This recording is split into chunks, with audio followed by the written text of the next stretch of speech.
What's going on, everybody? Today we're going to start a new one. This is a 1994 Honda XR80R that I picked up from a buddy of mine at work. And obviously it needs a lot of work. The motor in it was a boat anchor. That's a nice way of putting it. Which I knew that when I got it. I'm missing the side plastics, but other than that, everything else seems to be there except for the motor.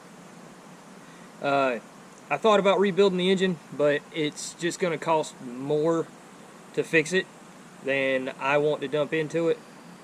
So I've got another plan.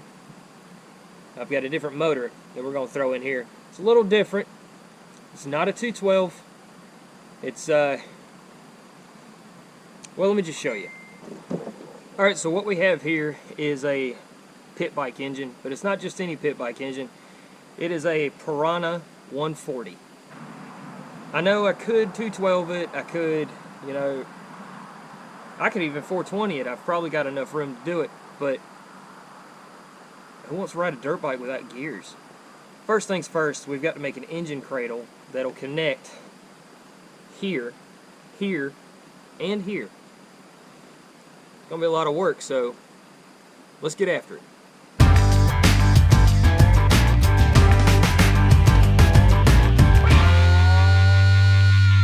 Okay, before we get started, I need to go over 3 things that you need to keep in mind when doing a motor swap on a dirt bike. 1, you need to make sure the motor is going to fit inside that chassis. In my case, it wouldn't, but I got a Sawzall and a welder that says it will. Your case might be a little bit different. It might be too much of frame mods for it to safely happen. You might not have a welder. You might not have a Sawzall or a grinder or whatever. Make sure it's going to fit before you start just cutting the stuff up. 2, you need to make sure that you're going to be able to put that engine where it needs to be for the chain to line up. And number 3, is it safe? Now, I get it. A lot of people want to go fast, and I'm all for that. Hence why I'm putting a 140cc engine on an 80cc frame. It's going to go faster. It's going to have more ass. Cool. That being said, is your frame going to be able to handle the type of power that that motor's putting out? If you're one of the people that wants to shoehorn a Gixxer 750 engine into a Doodlebug, probably not smart. So keep that in mind. I messed with this off and on, measuring, remeasuring, adjusting and everything, and finally came up with this. It's not pretty. I know that. It's a rough draft. Leave me alone. But basically, these 4 holes on top are going to bolt up under the engine. And then these 2 tabs on the back are going to mount to these old motor mounts right here. So really what I'm doing is adapting this motor to these motor mounts with that plate. It's basically a motor adapter plate. Then going up top here, I've got this bolt hole right here. What I'm going to do is run a cross brace somewhere in here. I've got to kind of finagle and figure out what's going to actually work. But around here, and then I'll have some brackets coming down to hook up directly to this block right here. So it'll have 1, 2, 3 mounting plates. The motor will be good and stiff. It's not going anywhere. It'll stay in adjustment. And really, once I get this motor done, it's just cosmetic stuff after that. So this really won't take long.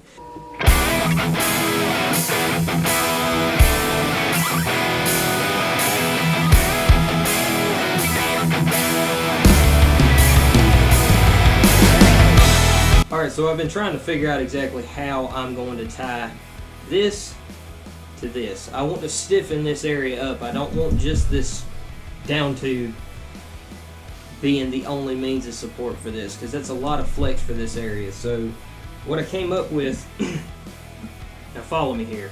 A lot of people are going to try and jump on me right off the bat. Took this section of tube and flattened out and bent the ends. What I'm going to do is get that in here and tack it up right here. So I've got a little bit of a support going right here. But that's not all.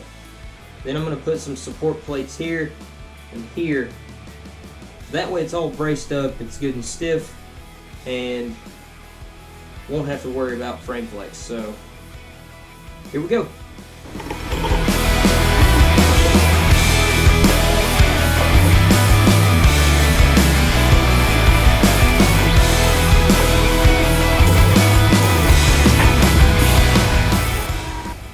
Alright, so I got my gussets made. Now I'm just going to strip everything down real quick on the frame and get these mounted.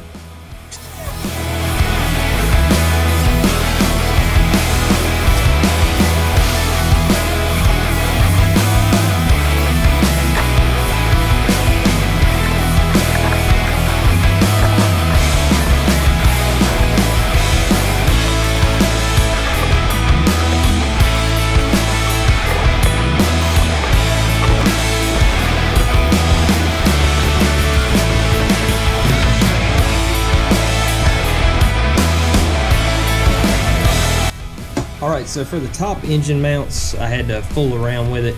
I didn't film this because I wasn't sure if they were going to work.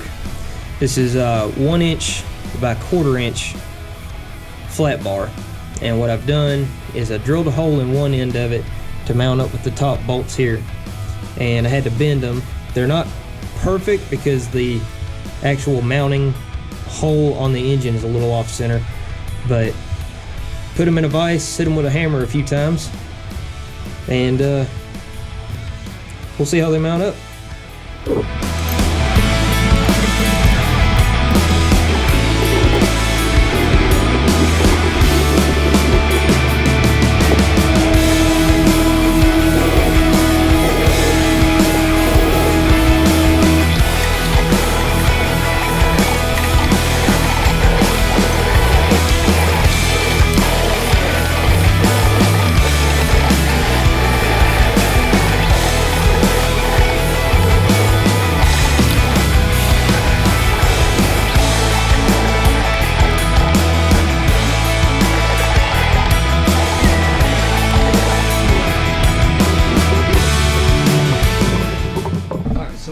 I got done was I had to make a new exhaust.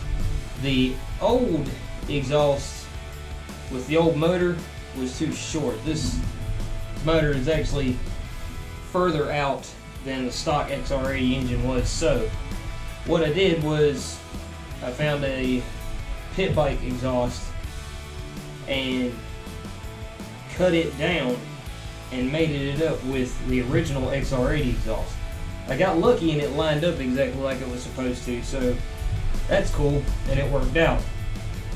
Everything on this bike is pretty much done. So we've got the handlebars installed, all the controls are in, the shifter's installed, the Kickstarter, the one I have will work, but I'm not a fan of it. It's kind of rigged right now.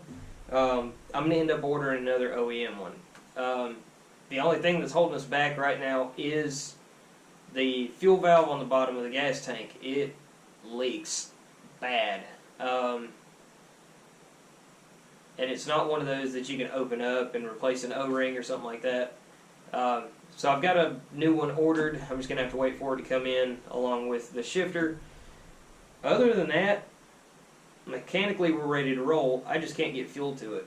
So once we do that, we're going to try and get it running. Hopefully I'll have that situated for y'all next time. I really wish this was more productive than it actually was, because I was really stoked about getting to ride this bike around today, and didn't happen. So anyway, hopefully next time we'll get the fuel valve in, we'll get gas flowing to the carb, and we'll get to ride this thing, because I think it's going to be a riot. But if you haven't already, like and subscribe. You can pick up a t-shirt, hat, or hoodie from Stover Customs. And until next time, y'all get up, get out there, and get after it.